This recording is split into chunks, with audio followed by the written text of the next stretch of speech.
केशव नगर राज्य के एक छोटे से गांव में हरिराम नाम का एक सीधा साधा, मेहनती और ईमानदार किसान अपनी पत्नी के साथ खेत में बैठा हुआ था। देखना, हमारी फसल इस साल बहुत अच्छी होगी। हाँ, क्योंकि मेरी मेहनत के साथ साथ मेरे खेत की जमीन पर तुम्हारी मेहनत का पसीना भी शामिल है अर्चना। हाँ। नहीं, सारे गांव में केवल तुम ही मेहनती और ईमानदार हो। तुम्हारे पास जमीन तो कम है, लेकिन तुम्हारा दिल बहुत बड़ा है। कुछ देर बाद दोनों पति पत्नी घर चले गए।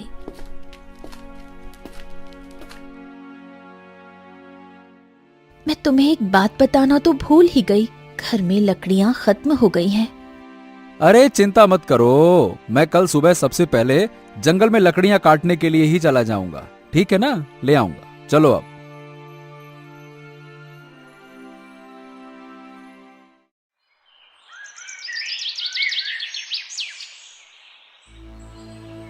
अगली सुबह हरिराम लकड़ियां काटने के लिए जंगल चला गया।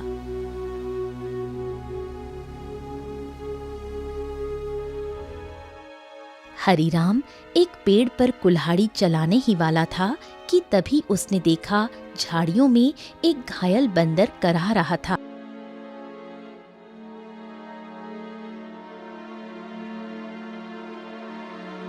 हे भगवान, बाप रे, इस बंदर को तो लगता है किसी ने बुरी तरह से घायल कर दिया है। जरूर किसी जंगली जानवर ने इसके ऊपर हमला किया होगा। बताओ भला, बेचारे का हाथ खून से भरा हुआ है। ओहो हो। हरिराम बंदर के पास बैठा था। काश तू बोल सकता तो बता सकता कि तेरी तकलीफ कहाँ है। फिलहाल तो तेरे हाथ में खून दिख रहा है, लेकिन जिस तरह से तू दर्द से तड़प रहा है ना, बाप रे, तकलीफ तो कहीं और ही है। उसी समय वहां एक साधु आ पहुंचा। कौन हो तुम और बंदर से क्या बातें कर रहे हो? प्रणाम साधु महाराज, मैं तो बस लकड़ियां काटने के लिए जंगल में आया था। इस घायल बंदर को देखा तो इसके ऊपर तरस आ गया। लगता है किसी जंगली जानवर ने हमला किया है इसके ऊपर। देखिए ना, इसके हाथ से खून बह रहा है, लेकिन जिस तरह ये दर्द से तड़प रहा है, मुझे तो लगता है कि इसे कहीं और ही तकलीफ है। बहुत कम इंसान होते हैं जिनके मन में जानवरों के प्रति इंसानियत होती है। रुको रुको रुको। ओम। इतना बोलकर साधु मंत्र पढ़ने लगा। अचानक रंग बिरंगी किरणों से बंदर का जख्म सही हो गया। हाँ, अब ये बंदर तुम्हें बता सकता है कि इसकी तकलीफ कहाँ है। इतना बोलकर साधु वहां से चला गया। बंदर उठकर खड़ा हो गया। मेरे कंधे में बहुत दर्द हो रहा था। हाँ, अब अच्छा लग रहा है। एक शेर ने मुझ पर हमला किया। मैं बचने के लिए दूसरे पेड़ में कूदा। शेर का पंजा मेरे हाथ में लगा और मेरा हाथ घायल हो गया। मैं पेड़ ही नहीं पकड़ पाया और मैं जैसे ही नीचे गिरा, बाप रे बाप, मेरे कंधे में बहुत चोट लग गई थी। अरे, तुम तो बिल्कुल मनुष्य की आवाज में बात कर रहे हो। ये कैसे संभव हुआ? जब साधु ने मंत्र पढ़ा ना, तब मुझे ऐसा लगा कि मेरे अंदर बात करने की शक्ति आ गई है। मैंने बोला और मेरी आवाज तुम तक पहुंच गई। लगता है ये चमत्कार साधु बाबा ने किया है। हाँ।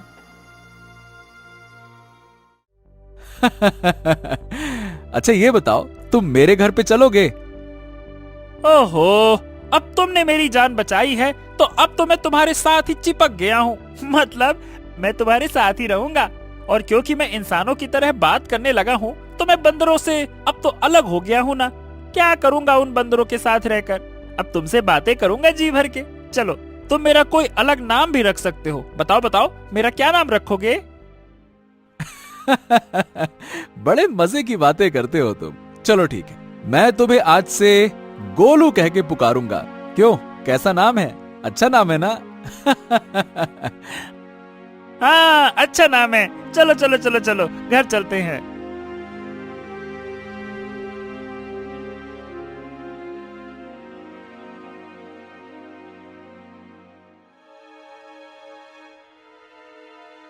अरे, ये जंगल से तुम बंदर को क्यों पकड़ लाए? हरीराम पूरी घटना अर्चना को बताने लगा। क्या क्या वास्तव में बंदर बात कर सकता है? अरे तुम स्वयं पूछ लो। क्या नाम है तुम्हारा? मेरा नाम गोलू है। हरीराम ने मेरी जान बचाई है और अब मैं उसका साथी हूँ। साथी क्या, अब तो मैं तुम्हारे परिवार का हिस्सा हूँ। हाँ। अर्चना आश्चर्य में पड़ गई। समय बीतने लगा। गोलू की मौजूदगी घर में नई जान ले आई थी।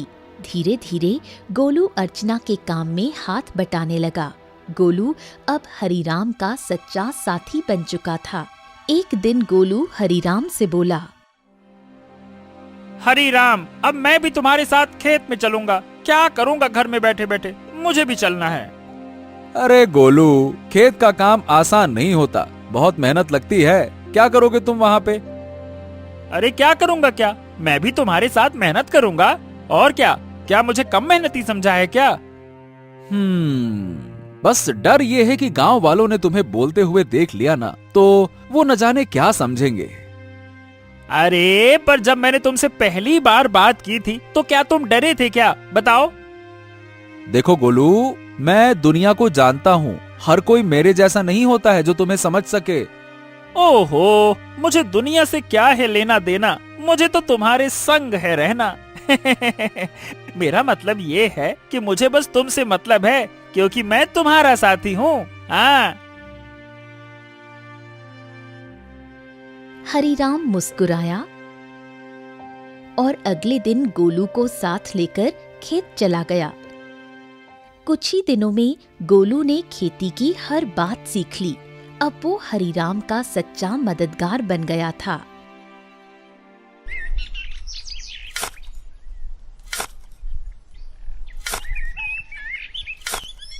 हरीराम, अरे आज की मिट्टी तो बहुत भारी लग रही है।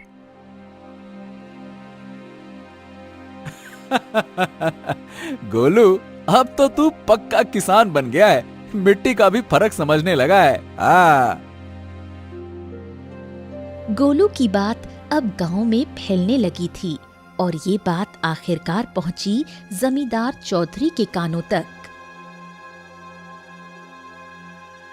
क्या हरीराम के घर एक बंदर है जो इंसानों की तरह बोलता है? हाँ जमींदार साहब, मैं खुद देख चुका हूँ। अरे मैंने तो उसे बोलते हुए सुना भी है। पहली बार तो मैं डर गया था। अरे भैया, तो फिर उस बंदर को लेकर तमाशा करना चाहिए। उससे तो बड़ी अच्छी कमाई होगी। ये बात आपने बिल्कुल पते की कही जमींदार साहब। जमींदार की हंसी कुछ देर चली, फिर वो गंभीर हो गया।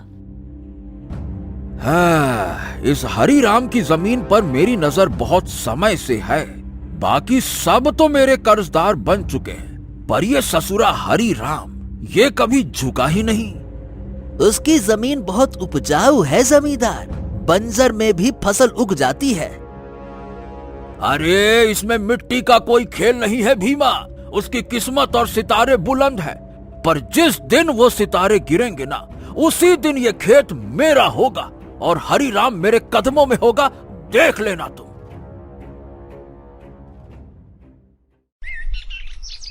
समय ऐसे ही बीतने लगा।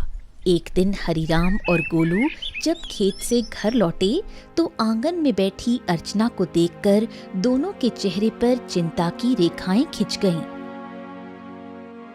अरे अर्चना, क्या हुआ? ये कैसी खांसी है?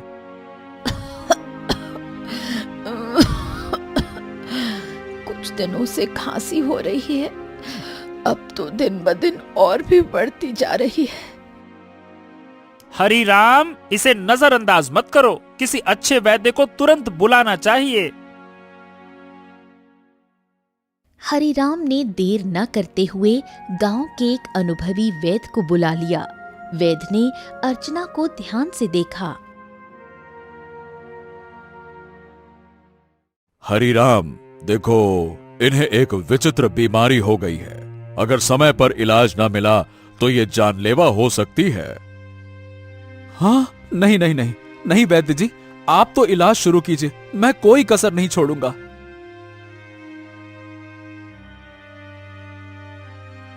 उस दिन से हरिराम का सारा धन अपनी पत्नी के इलाज में लगने लगा।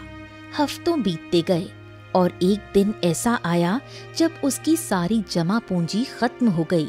उस दिन हरिराम घर पर अकेला बैठा था।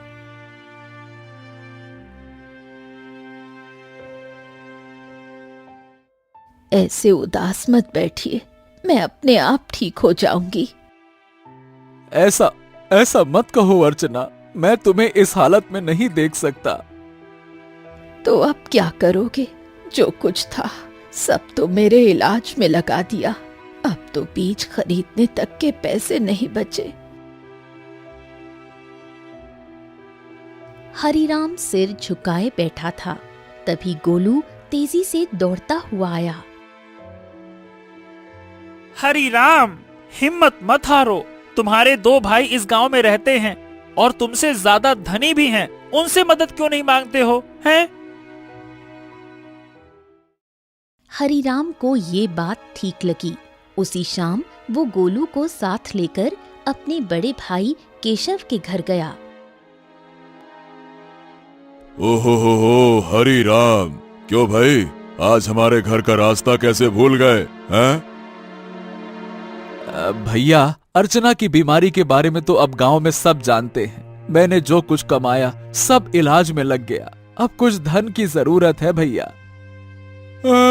तुम तो जानते हो मेरी फसल इस बार खराब हुई है। अब खुद मुझे उधारी लेना पड़ रहा है, तो मैं तुम्हें कहां से दूं? हरिराम कुछ नहीं बोला, सिर झुकाकर बाहर निकल आया।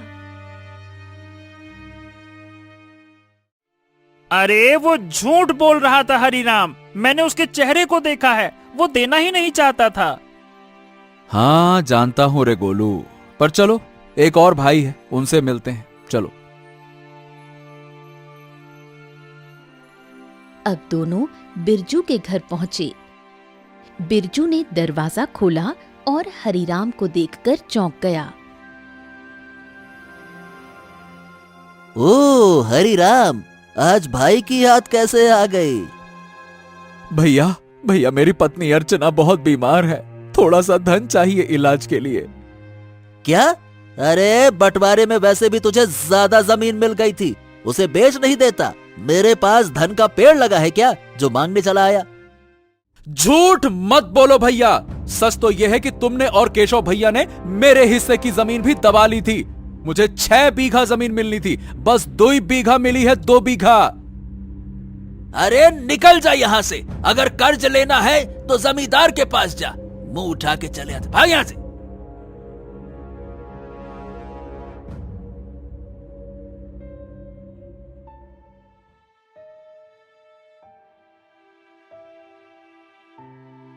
कैसे भाई हैं तुम्हारे हरिराम, एक भी मदद को तैयार ही नहीं है। हाँ, इस दुनिया में इंसान ऐसे ही होते हैं, मतलबी, अपना पराया कुछ नहीं देखते। तो अब क्या करोगे? क्या जमींदार के पास जाओगे?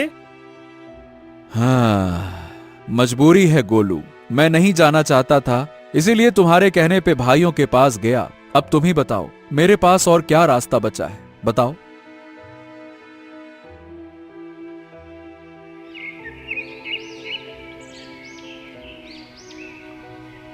अगले दिन हरिराम और गोलू जमींदार की हवेली में जा पहुंचे। उम्मीद उसे कम थी, मगर अपनी पत्नी की खातिर उसने खुद को झुका दिया था। मैं जानता था हरिराम, एक न एक दिन तू चलकर मेरी हवेली में जरूर आएगा भैया। आपने बिल्कुल सही कहा था मालिक। जब तक इसकी किस्मत चमक रही थी तब तक बहुत अकड़ में चलता था। अब देखो कैसा मुरझाया मुरझाया सा खड़ा है। ए जमींदार, तुम्हें किसी की हालत का मजाक उड़ाने का हक नहीं है। लोग तुम्हारा सम्मान करते हैं, तुम्हें भी दूसरों का सम्मान करना चाहिए, समझे? ए बंदरवा, बकवास बंद कर। तू इंसानों की तरह बोलता है, इसका मतलब ये नहीं है कि तू इंसान बन गया है, समझा? हाँ भैया हरिराम, बताओ बताओ क्यों आए हो? क्या बताएं, आपको तो सब पता है, मेरी पत्नी बीमार है, सारा धन इलाज में चला गया, कुछ धन की आवश्यकता है। अच्छा, धन चाहिए तो भैया मेरी शर्तें सुन लो। ब्याज 50% और बदले में कुछ गिरवी रखना होगा। हाँ, मेरे पास कुछ बचा है क्या जो गिरवी रखूं? जो सोने के आभूषण थे वो भी इलाज में बिक चुके हैं। अरे है ना, क्यों नहीं है? तेरे पास 2 बीघा जमीन है, भैया उसे गिरवी रखो। वक्त पर कर्ज चुकाएगा तो जमीन तेरी वरना मेरी, सीधा हिसाब। बोलो भैया। हरीराम सोच में पड़ गया। उसे अपनी पत्नी का जीवन बचाना था, मगर कीमत बहुत बड़ी थी। अरे ये तो सरासर अन्याय है। तुम किसी की मजबूरी का फायदा उठा रहे हो। ऐसे तो हरीराम कभी कर्ज ही नहीं चुका पाएगा। ए हरीराम, पहले तो तू इस अपने पालतू बोलने वाले बंदर को ले जा यहाँ से, नहीं तो मेरा मन बदल गया तो हो गया तेरा काम। जब से आया है पटर पटर पटर पटर। चुप कर। हरीराम चलो मेरे साथ, ये कर्ज मत लो, चलो। गोलू, मेरे पास अब और कोई चारा नहीं है। अरे तुम बस चलो तो, मैं तुम्हारी मदद करूंगा ना। हाँ चलो मेरे साथ। हरीराम गोलू के साथ चला गया। हवेली के भीतर जमींदार और भीमा गुस्से से खौल रहे थे। ए मालिक, हरीराम तो हाथ से निकल गया। अरे चिंता मत कर बेटा, मजबूरी उसे फिर लौट आएगी। कितना दूर जाएगा वो?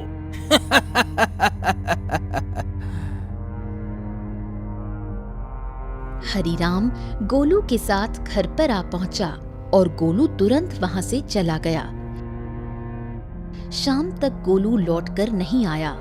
हरीराम और अर्चना की चिंता बढ़ने लगी। गोलू अब तक क्यों नहीं आया? कहीं जमींदार ने उसे कुछ कर तो नहीं दिया? अरे पता नहीं कहां गया। मेरा मन भी बड़ा बेचैन है। रात बीत गई। सुबह सूरज की किरणों के साथ ही गोलू वहां पहुंचा, हाथ में एक चमकती जड़ी बूटी के साथ। अरे गोलू, तू कहां था? हमें लगा कहीं तुझे कुछ हो तो नहीं गया। अरे मैं जंगल गया था उन साधु महाराज को ढूंढने जिनसे मुझे बोलने की शक्ति मिली थी। उन्हें मैंने सारी बात बताई और उन्होंने दया करके ये जड़ी बूटी दी है। उन्होंने कहा है कि इससे से बड़ी बीमारी ठीक हो सकती है। हाँ। गोलू ने वो जड़ी बूटी अर्चना को दे दी।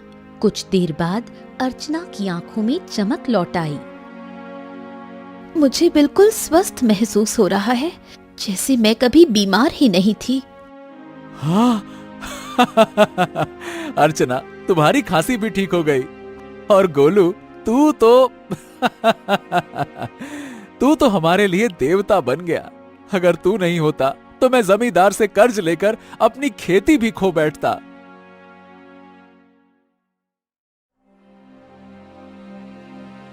हाँ, अब मेरी पत्नी तो ठीक है, लेकिन खेत में बीज डालने के पैसे तक नहीं बचे। मैं जानता था कि अर्चना के ठीक होने के बाद तुम्हें बीज की जरूरत पड़ेगी, इसीलिए मैं साधु महाराज से बीज भी लेकर आया हूँ। हाँ, ये देखो। क्या बीज? हाँ, उन्होंने ये चमत्कारी बीज दिए हैं। अब देखो, अगर तुम इन्हें अपने खेत में बो दोगे तो ऐसी फसल उगेगी जो पूरे राज्य में किसी ने नहीं उगाई होगी, और सबसे पहले तुम्हारी फसल ही तैयार होगी। हाँ, मजा आ गया ना? इतनी जल्दी? हाँ, लेकिन एक शर्त भी दी है साधु महाराज ने। जब तुम्हारा समय अच्छा हो जाए तब तुम उन लोगों की मदद करना जो जमींदार के कर्ज में दबे हुए हैं। अरे मित्र गोलू, गोलू गोलू गोलू, तू मेरा सच्चा साथी निकला। हम दोनों मिलकर अच्छे से खेत में फसल बोएंगे। चल मेरे भाई।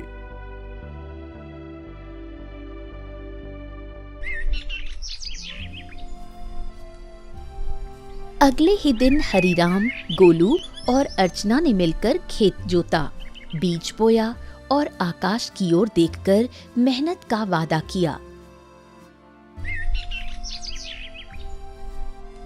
कुछ ही दिनों में हरीराम के खेत में ऐसी फसल लहराई जैसे किसी ने पहले कभी नहीं देखी थी। गांव वाले चकित रह गए।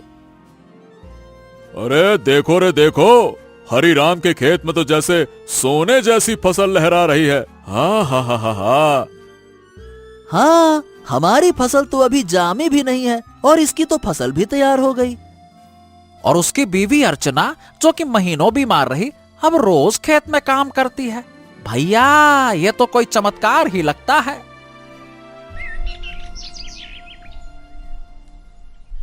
कुछ दिनों बाद हरीराम की किस्मत बदल गई। चमत्कारी फसल ने उसे गांव का सबसे सफल किसान बना दिया। बाजार में उसके नाम की चर्चा फैल गई। हरि राम, जपो राम नाम, बन गया तू धनवान। जो सोचा था वो हो गया सच। हाँ, वाकई में सच तो हो गया। लेकिन अब बारी है गोलू वादा निभाने की, उन सब की मदद करने की जो जमींदार के कर्ज में डूबे हैं। हाँ बिल्कुल, चलो आज से ही शुरुआत करते हैं। अपने गांव का बिंदेसर का खेत सबसे पहले छुड़ाते हैं। चलो।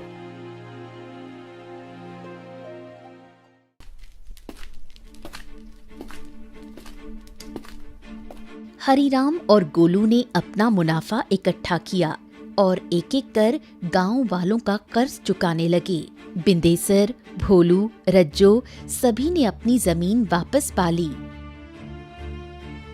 हरिराम भैया, आज आपने हमें नया जीवन दे दिया। सही बताओ, बिल्कुल, बहुत बहुत धन्यवाद। गांव में खुशी लौटने लगी, लेकिन जमींदार के चेहरे पर उदासी छा गई। ये सब देखकर जमींदार गुस्से से अपने साथी भीमा से बोला, हाँ, ए भीमा, तू देख रहा है ना कि क्या हो रहा है? हाँ मालिक, हरिराम ने सबके कर्जे चुकाने शुरू कर दिए हैं। अगर यही चलता रहा तो एक दिन तो मेरी जमींदारी ही खत्म हो जाएगी और मेरा दबदबा भी खत्म हो जाएगा। आप तो आदेश दीजिए मालिक कि करना क्या है। अब बहुत हो गया भीमा। अगर ये हरिराम ऐसे ही सबकी जमीन छुड़वाता रहा तो मेरा क्या बचेगा? मेरा दबदबा, मेरी हवेली है। अरे मालिक, आप तो बस आदेश कीजिए, कल ही उसका काम तमाम कर दूंगा। सब खेत में काम करते हैं, वही खत्म कर दूंगा। कहिए। खून जमीन पर गिरे ऐसा मारना साले को, ताकि सबके दिल में डर उतर जाए। जा, हरिराम को मिटा दे, जा।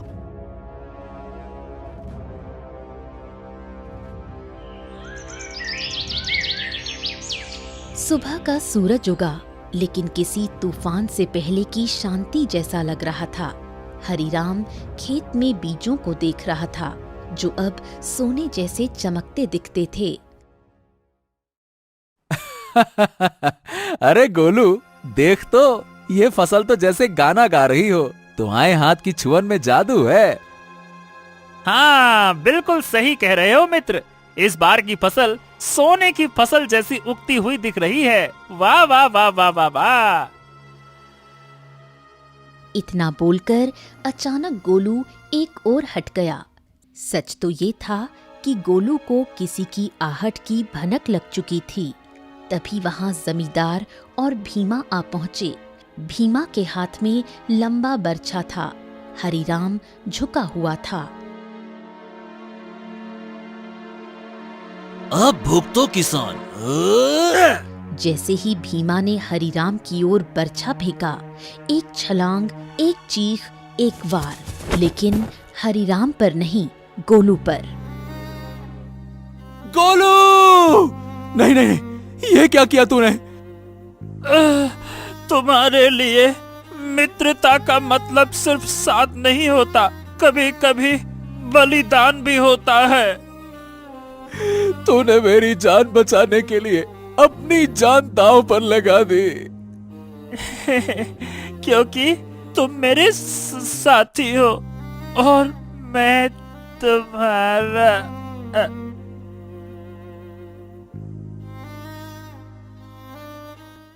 जमींदार और भीमा अविश्वास भरी नजरों से घायल गोलू को देखने लगे। भीमा जमींदार की ओर देखकर बोला, अरे ये क्या जमींदार, इस मूर्ख बंदर ने तो हरिराम के ऊपर लगने वाला वार अपने ऊपर ले लिया। हाँ, तुमने सही कहा, लेकिन मैं फिर भी हरिराम को जीवित नहीं छोड़ूंगा। इतना बोलकर जमींदार गोलू की ओर देखकर क्रोधित अवस्था में बोला, अरे तू मूर्ख का मूर्ख बंदर ही रहा। अरे तू इंसानों की तरह बोल सकता था और इंसानों की तरह रहने लगा था, लेकिन तू इंसानों की तरह चतुराई नहीं सीख सका। तुझे क्या जरूरत थी अपने ऊपर वार लेने की? क्या आवश्यकता थी बलिदान देने की? मूर्ख बंदर कहीं का, तूने मेरे सारे किए कराए पर पानी फेर दिया। लेकिन तुझे क्या लगता है कि मैं हरिराम को जीवित छोड़ दूंगा? नहीं, मैं हरिराम को जीवित बिल्कुल नहीं छोड़ूंगा, क्योंकि उसकी वजह से ही मेरा गांव में दबदबा समाप्त हुआ है। तेरा ये बलिदान बेकार जाएगा रे मूर्ख बंदर, रुक जा। गोलू के होठों पर एक हल्की मुस्कान अब भी जिंदा थी। गोलू ने अपने मित्र हरिराम को मुस्कुराते हुए देखते हुए ही दम तोड़ दिया। तभी वहां वही साधु प्रकट हो गया जिसने गोलू को बोलने की शक्ति दी थी और जिसने गोलू को हरिराम की पत्नी को बीमारी से बचाने के लिए जड़ी बूटी और जादुई बीज दिए थे। साधु क्रोधित अवस्था में जमींदार और भीमा की तरफ देखकर बोला, जिसने निर्दोष की जान ली, उसका पाप अब उससे बदला मांगेगा। जमींदार और भीमा, तुम दोनों ने बहुत बड़ा पाप किया है। तुम्हें इस संसार में खुलेआम रहने का कोई अधिकार नहीं है। तुम दोनों समाज के लिए खतरा हो। रुक जाओ। इतना बोलकर साधु की क्रोधित आंखों से रंग बिरंगी किरणें निकलकर भीमा और जमींदार के शरीर पर पड़ने लगी और अगले ही पल उनके शरीर में आग लग गई। कुछ ही देर में वो दोनों जलकर राख हो गए। गांव वाले इकट्ठा हो गए। साधु हरिराम की ओर देखकर बोला, हाँ, तुम्हारा और गोलू का साथ यहीं तक लिखा था हरिराम। लेकिन साधु महाराज, जमींदार के साथी भीमा ने मेरे ऊपर हमला किया था, लेकिन गोलू ने उसे अपने शरीर पर ले लिया। हाँ, क्योंकि वो तुम्हारा सच्चा साथी था। जाते जाते गोलू ने अपनी मित्रता का कर्ज चुका दिया। अपने साथी को कभी नहीं भूलना हरिराम। इतना कहकर साधु रंग बिरंगी किरणों में वहां से गायब हो गया। गांव वाले नम आंखों से गोलू के बलिदान की सराहना करने लगे। अरे ये कोई साधारण बंदर नहीं था भैया, देवता था, देवता, हरिराम का सच्चा साथी। हाँ भैया, इसने अपनी जान दे दी और हम सबको बचा लिया। बहुत अच्छा बंदर था। कुछ दिनों बाद हरिराम ने नम आंखों से गोलू की याद में उसी खेत में एक पौधा लगाया जो आगे जाकर बना साथी वृक्ष। गोलू, तेरे बिना सब अधूरा लगेगा, लेकिन तू मिटा नहीं। तू हर उस फसल में है जो इस धरती से उगेगी।